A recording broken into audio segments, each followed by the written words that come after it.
많은 성도님들께서 기도해 주셔서 지난주 담임 목사님 말씀하셨던 것처럼 한 주간 말씀 앞에서 떨면서 설교를 준비할 수 있었습니다. 기도해 주셔서 감사합니다.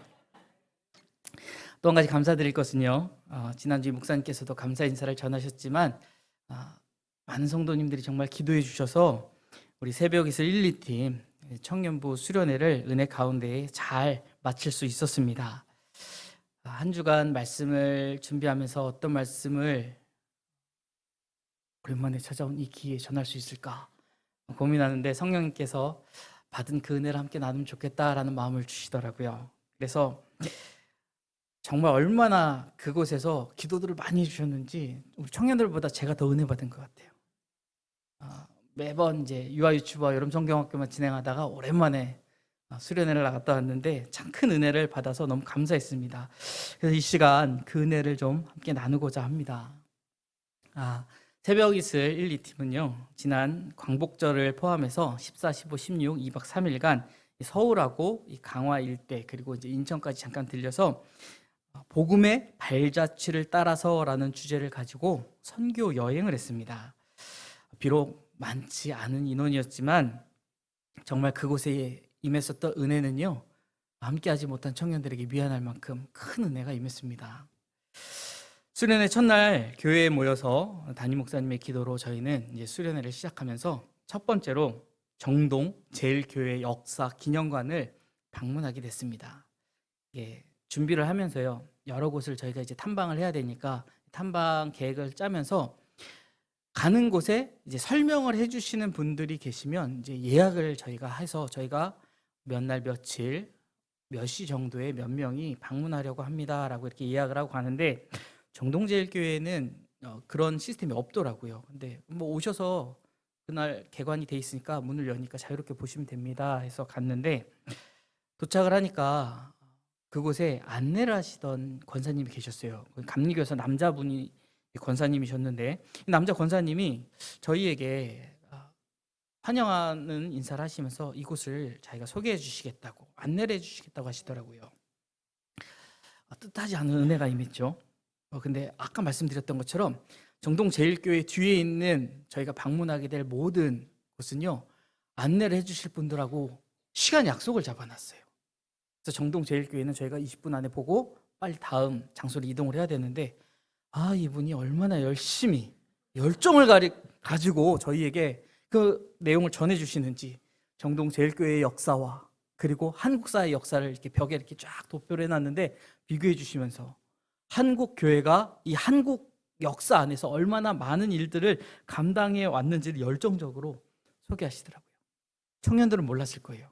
근데 김강일 목사님하고 저하고는 시간이 지금 넘어가는데 오버가 되는데 어떡하지? 저걸 좀 끊어야 되나? 가서 말씀을 드려야 되나?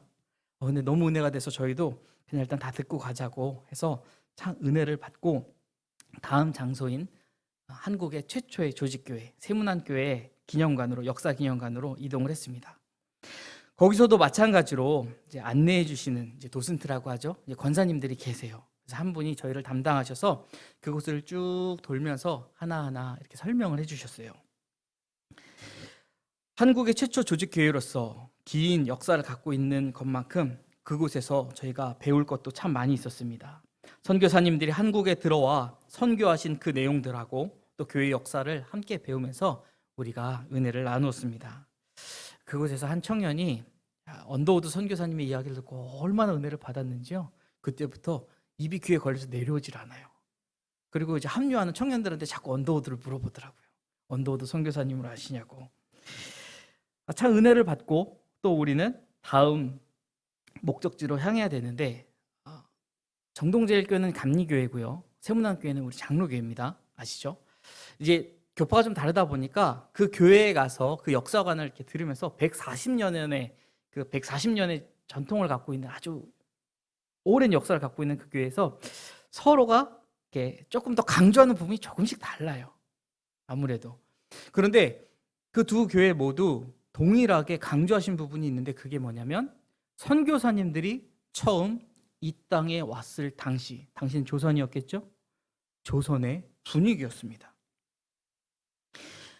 어느 곳을 가든 이 내용만큼은 강조하시면서 우리가 얼마나 어려운 상황 가운데 있었는지, 이 그때 당시 이 조선의 분위기가 어떠했는지를 설명해 주셨는데, 정말 그 분위기는 열악하고도 너무나도 절실했었던, 도움이 절실했었던 분위기였다고 합니다. 그리고 무엇보다 복음이 너무나도 필요한 분위기였다라는 것이죠. 그래서 하나님께서는 많은 선교사들을 택하셔서 이 먼 동방의 조선 땅을 마음에 품게 하시고 그들을 이 땅에 보내주셨던 것입니다. 비행기가 있었겠습니까? 그분들이 타고 왔었던 것은 비행기가 아니라 배였죠. 태평양을 건너와야 하는 그 위험을 무릅쓰고 그분들은 배에 몸을 싣고 자기가 알지도 못한 이 땅을 향해 왔다라는 것입니다. 저희가 이제 쭉 선교 탐방을 하면서 듣게 된 이야기는, 당시 선교사님들을 파송할 때는요, 이 선교사님들의 건강 상태가 최상이어야 된다고 합니다. 일단 배에서 긴 시간을 견뎌내야 되고, 또 한국이란 그 땅에서 어떠한 위협이 있을지 모르기 때문에 최고의 상태로, 가장 건강한 상태로 파송을 한다라고 합니다. 그런 분들이 이제 이 땅에 오셔서 복음을 전하셨기에 우리는 그 복음의 씨앗이 심겨져 지금 이렇게 많은 교회가 그 열매로 나타나고 있는 것이겠죠. 세문안교회를 나와서 저희는 양화진 선교사 묘원을 방문하였습니다. 이제 그곳에 가서 이제 다른 여러 교회들이 이제 함께 모여가지고 그곳에서 준비한 영상을 시청하고 조별로 나눠가지고 그곳에서 이제 안내하시는 분들의 안내를 따라서 선교사님들의 묘원을 소개받게 되었습니다. 가보신 분들은 아시겠지만 그곳에는 417구의 시신이 지금 안장되어 있다고 합니다. 그리고 그 중에 145구가 선교사님과 그의 가족들의 묘라고 하죠. 시간 관계상 그 한 팀이 전체를 다 돌리지는 않습니다. 이제 맡으신 분들 따라 본인이 설명하시는 구간을 이렇게 가서 설명을 해주시는데, 저희를 인도해 주신 분이 이렇게 쭉 설명을 하시는데 유독 작은 묘비들이 이렇게 쭉 모여 있는 구역을 지나다가 제가 질문을 드렸어요. 원래 질문 못하게 돼 있는데 너무 궁금해서, 왜 여기 묘는 다 비석들이 작은가요?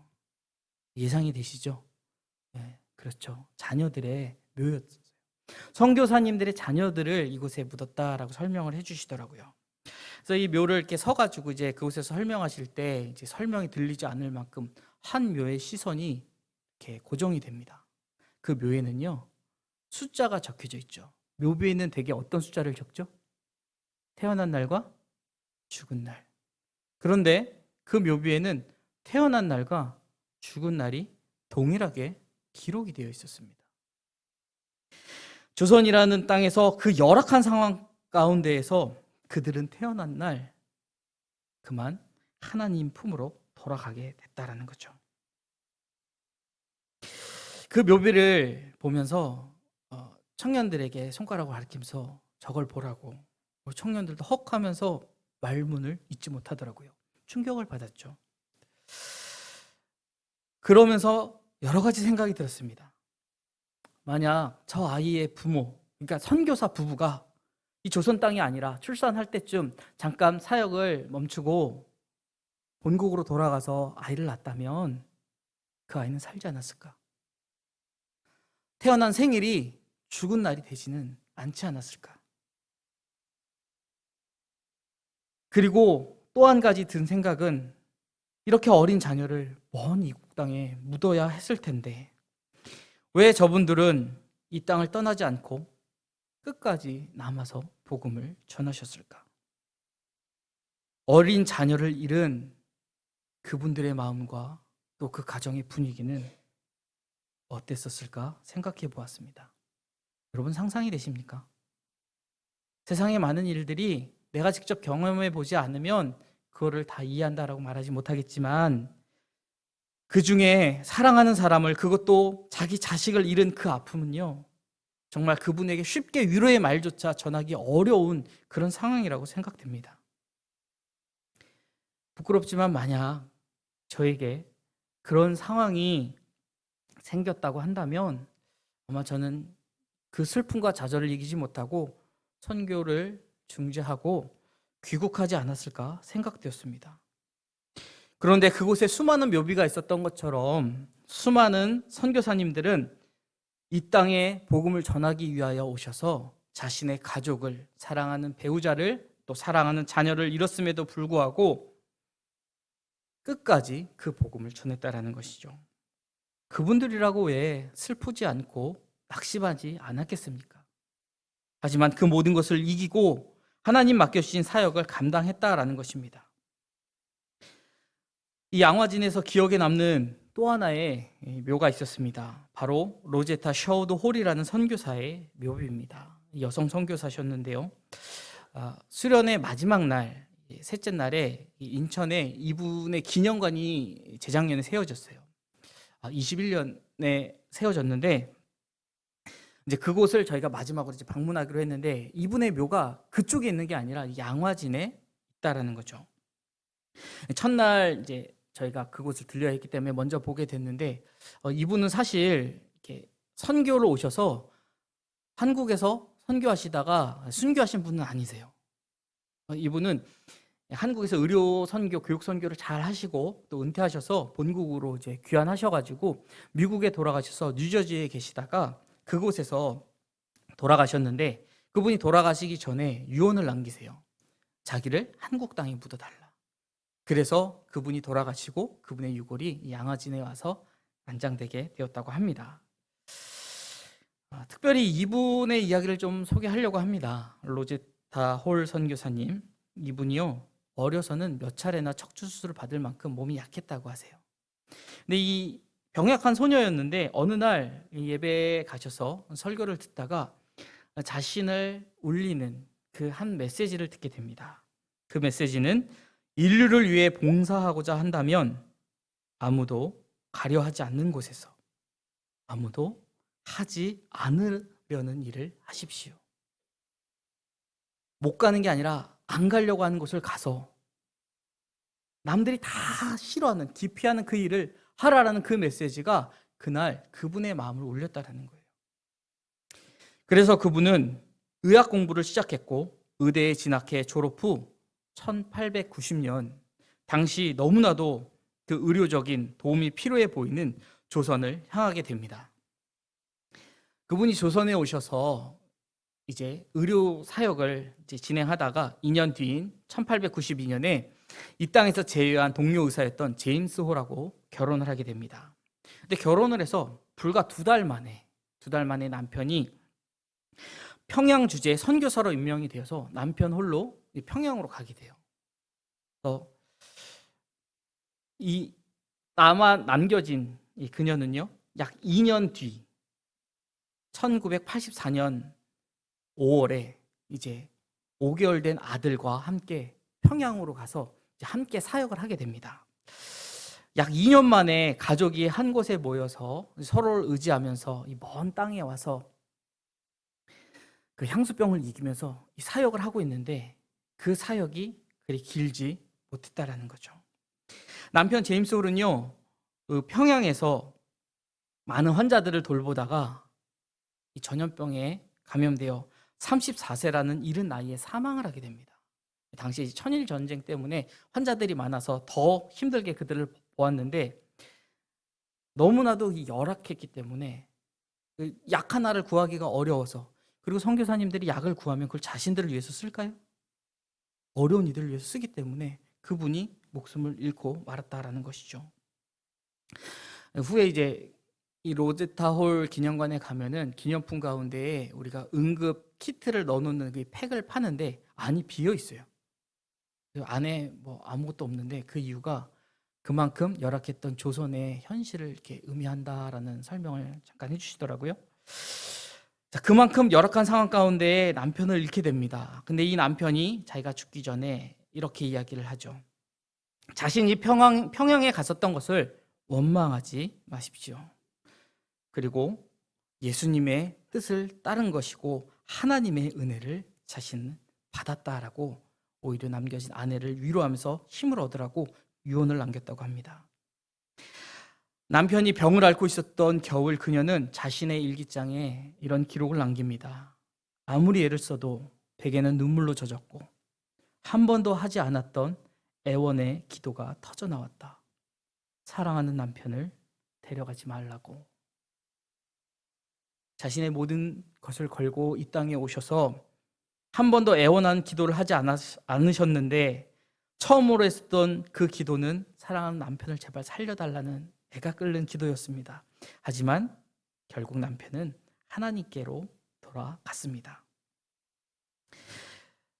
남편이 죽었을 때에 그녀의 아들이었던 셔우드 홀은 막 돌이 지났고 또 뱃속에는 8개월 된 아이가 있는 상태였습니다. 로제타는 출산을 위해 미국 고향집으로 돌아가게 되는데 남편을 잃고 이제 모든 것을 다 내려놓고 귀국하는 것이 아니라 여전히 한국에 대한 이 조선에 대한 그 선교의 마음을 품은 상태로 잠시 출산을 위해 갔었던 것입니다. 그래서 그녀는 미국으로 가면서 조수로 일했었던 박에스더라는 사람을 조선 여인이었는데요. 이 그녀를 데리고 가서 의학 공부를 시켜서 그녀가 이제 최초의 서양 의학을 공부했었던 조선 여성 의사가 됩니다. 남편 잃고 망연자실해서 조국으로 돌아가면서도 이 조선의 의료 선교를 그녀는 포기하지 않았다라는 것이죠. 그리고 3년이 지난 뒤 그녀는 남편을 잃은 그 조선으로 자신의 어린 두 아이를 데리고 다시 조선 땅을 밟게 됩니다. 다시 돌아온 조선 땅에서 의료와 교육 선교를 이어나가는 그녀는 정말 육신적으로는 너무나도 힘이 들고 그 몸이 고되었지만 마음만은 감사하고 기쁘게 사역을 하였습니다. 어떻게 그럴 수 있을까? 그 어린 자녀를 데리고 그 태평양을 건너서 어떻게 다시 올 수 있었을까? 참 그런 분을 하나님은 복을 주셔야 될 것 같은데 충격적이게도 그 기쁨이 오래가지 못합니다. 조선에 다시 돌아온 지 6개월 만에 그녀는 자신의 이제 3살 된 딸을 잃게 됩니다. 딸을 잃은 그녀의 일기를 보면 눈을 크게 뜨고 엄마를 바라본 채 작은 영혼이 서서히 떠나갔다. 그렇게 그 아이는 세상에 보내주신 그분에게 다시 돌아갔다라는 글을 남깁니다. 믿음으로 모든 슬픔을 이겨서 이런 글을 썼을까요? 아닙니다. 그녀의 일기장을 이제 후에 보면은 딸을 잃은 그 아픔과 슬픔이 얼마나 큰지, 딸을 잃은 삶이 얼마나 힘겨운지도 자세히 기록되어 있다고 합니다. 비록 사랑하는 남편과 사랑하는 딸을 이 조선 땅에서 잃었지만 그 아픔과 슬픔이 하나님께서 그녀에게 부어주셨던 이 조선을 향한 사랑과 그 선교의 열망을 끄지 못했습니다. 조선 땅의 열악한 의료 상황, 특히 이 여성들이, 조선의 여성들이 의료의 사각지대로 몰리는 것을 보면서 그녀는 이 땅의 여성 의료인이 양성되어야 한다라고 주장하면서 여성 의료 강습소를 설립하게 되죠. 그녀가 설립하고 운영한 조선여자의학 강습소는 훗날 고려대학교 의과대학이 됩니다. 여성에게 향했었던 그녀의 그 긍휼함은요, 맹아와 농아들에게도 향해서 평양 맹아학교를 설립하고 또 한국 최초의 점자책도 발간하게 됩니다.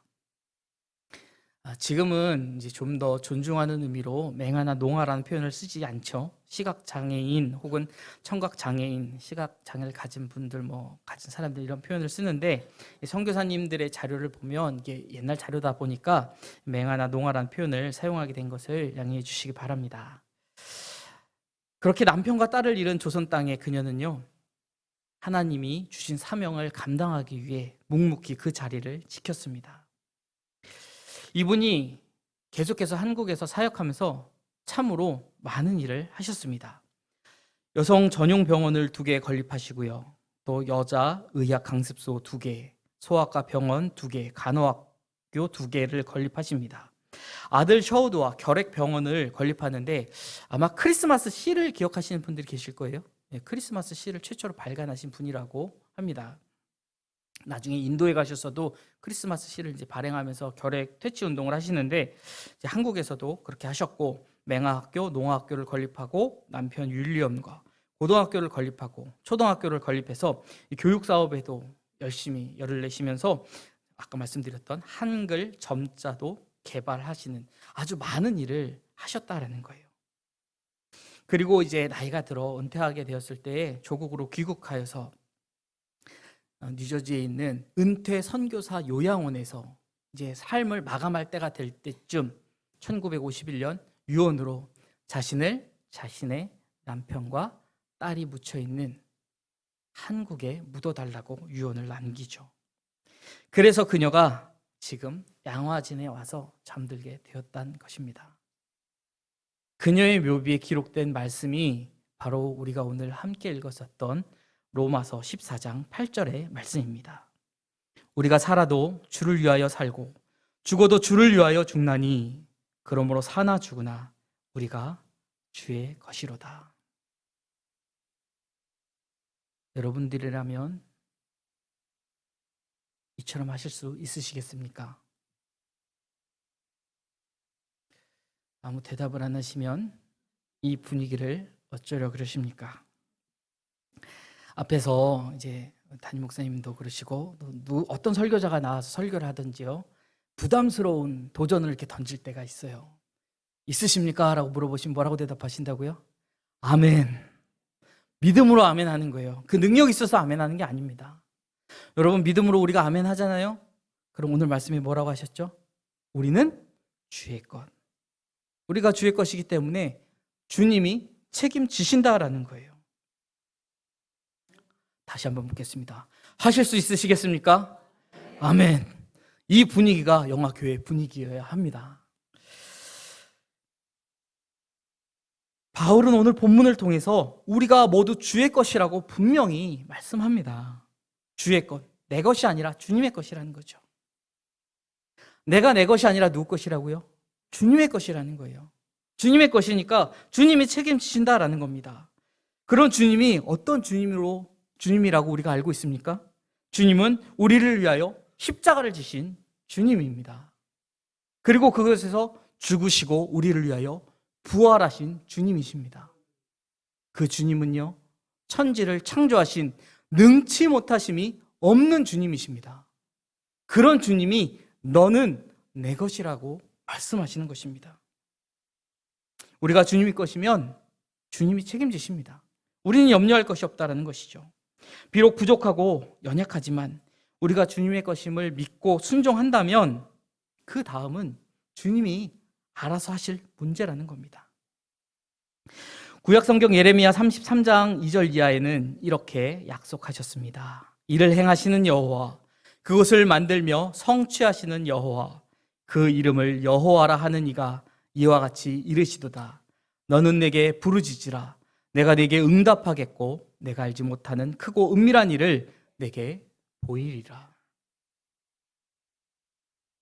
우리가 뭔가를 열심히 노력해서 만들면 이제 그것을 취하시는 분이 아니라는 거예요. 내가 무엇을 만드는 것이 아니라 나를 붙잡으셔서 나를 통해서 그 일을 계획하시고 그것을 만드셔서 그것을 이루시는 분이라고 분명히 성경은 우리에게 증거하고 있습니다. 우리는 살아도 주를 위해 살고 죽어도 주를 위해 죽는 주님의 것입니다. 주님은 우리를 사용하셔서 당신의 일을 행하시며 만들어 성취하십니다. 사랑하는 여러분, 여전히 우리 주님은요, 우리에게 당신의 일을 맡기십니다. 우리는 그의 부르심에 순종하기만 하면 된다라는 것이죠. 우리 영화 공동체 안에 이러한 분위기가 가득하기를 주님의 이름으로 축원드립니다. 그리고 더욱 간절히 바라고 원하는 것은요, 이 분위기가 우리 다음 세대에게 잘 전달되기를 원합니다.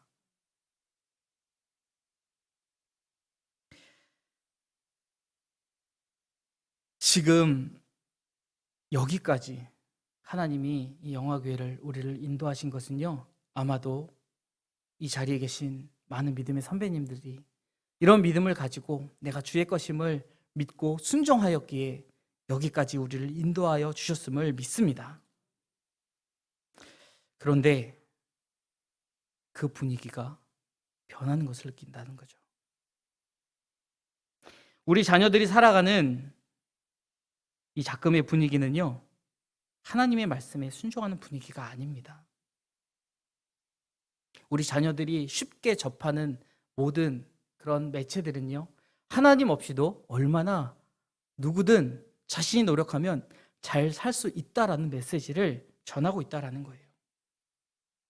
알게 모르게 그러한 문화에 젖어들어서 그런 분위기가 퍼져나간다라는 것입니다.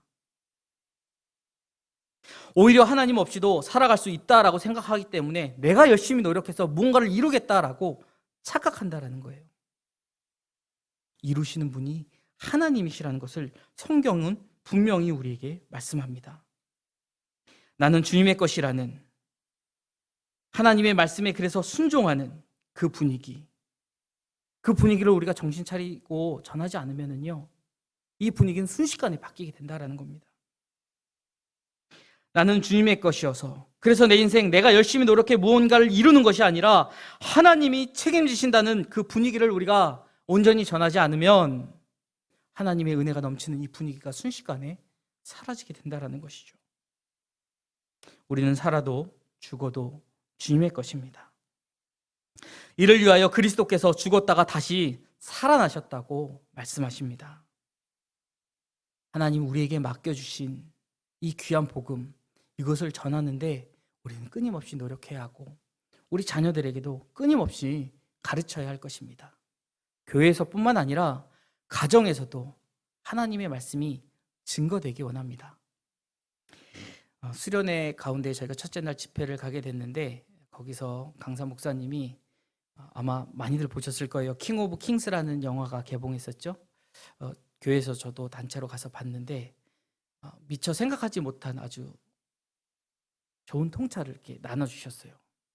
그 영화를 아마 보신 분들은 다 똑같은 비슷한 이야기를 하셨던 것 같아요. 참 복음을 전하기에 좋은 애니메이션을 만들었다. 예수님의 일대기를 참 잘 압축하고 표현했다. 그런데 그분이 그 영화를 보고 마지막 장면에 펑펑 울며 회개하셨다라고 그러시더라고요. 그 메시지가 뭐냐면 맨 마지막에 그 이야기가 이제 그 아버지가 쓴 대본인데 그 대본을 찢어졌었던 대본 첫 페이지 제목을 이렇게 올려놓는 장면이었습니다. 거기에 보면은 예수 그리스도의 이야기, 사랑하는 내 자녀들에게 들려줄. 제가 직역한 거를 직독직해하다 보니까 앞뒤가 바뀌었는데 내 사랑하는 자녀들에게 들려줄 예수 그리스도 참된 왕의 이야기라고 적혀 있다는 거예요. 그분이 뭘 회개하셨냐면 내가 이걸 못했구나. 내 자녀들에게 말씀을 바로 증거해서 우리 가정의 분위기가, 우리 교회의 분위기가, 우리 사회의 분위기가 예수 그리스도로 가득 차야 하는데 그러지 못했구나. 이제 얼마 후에 우리는 완공되어 들어가게 될 새 예배당에서 예배를 드리게 될 것입니다. 이제 그 공사가 얼마 남지 않았죠. 우리가 그곳에 모일 때에는요, 지금도 마찬가지지만 우리는 주의 것이라는 확실한 자의식을 가지고 주의 이름으로 모이기에 힘쓰며 주님 맡겨주신 사명을 주님이 주시는 능력으로 감당하여 하나님께 영광 올려드리는 우리 모두가 되기를 주님의 이름으로 축원드립니다. 이런 분위기를 이어나갈 수 있는 저와 여러분이 되기를 축원드립니다.